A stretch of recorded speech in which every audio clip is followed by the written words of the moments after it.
Hey guys, today we're going to be experimenting with Redstone. It is a very, for many people, confusing concept of Minecraft, and if you're just getting into it, it's something that can really throw off your thinking. And so, hopefully, I'll be able to clear up some of the basic concepts, gates, etc. that you use in Redstone. And yeah, let's get started. First thing you're going to do is you're going to take some blocks, and you're going to place 4 of them. And you're going to put a lever on 3 of them, and you're going to put a button on the last one.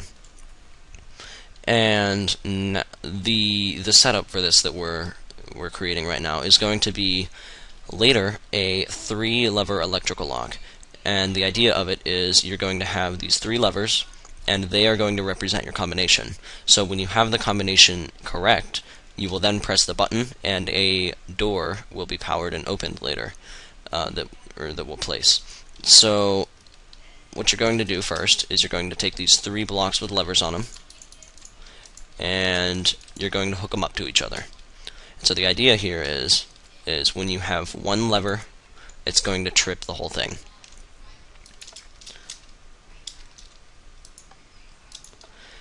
So this is going to be useful in representing a situation where if one of the elements is wrong, then the whole system won't work. So you're going to create a little output wire that you're going to drag out. Place another block and put a torch on the back of it. So now our output is staying on at all times.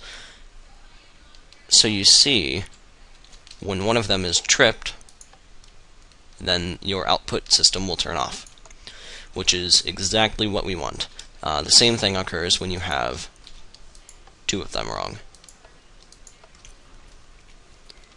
Now that you have your output wire, you're going to bring that over to here until it lines up with this 4th block that we haven't used yet, and you have a button on the front of this block.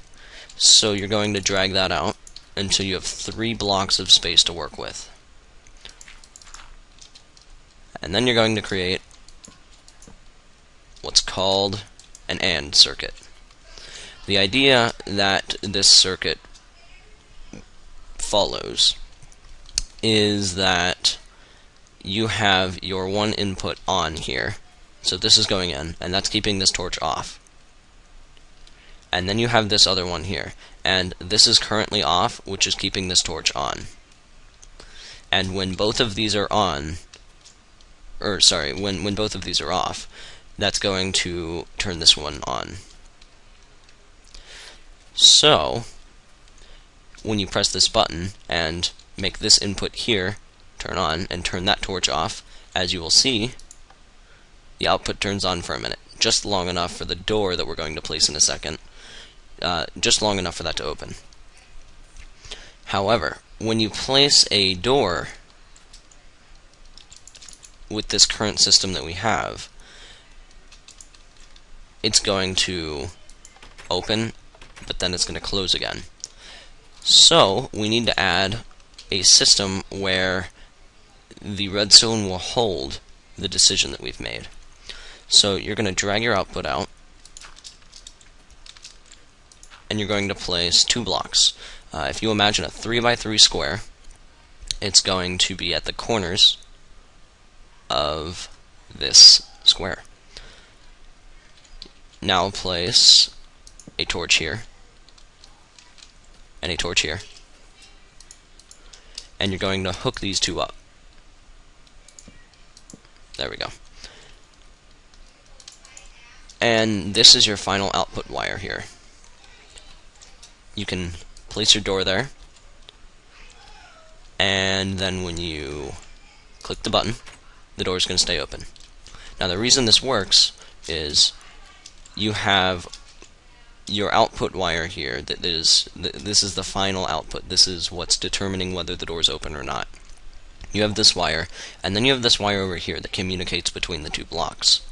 Now this torch right here determines whether this line is powered or not, and it holds its system because this is off, this will go on, and this torch will also hold the power on. And because this is on here, this is going to keep this wire off. And so it's a little strange thinking about this. This is called an RS NOR latch.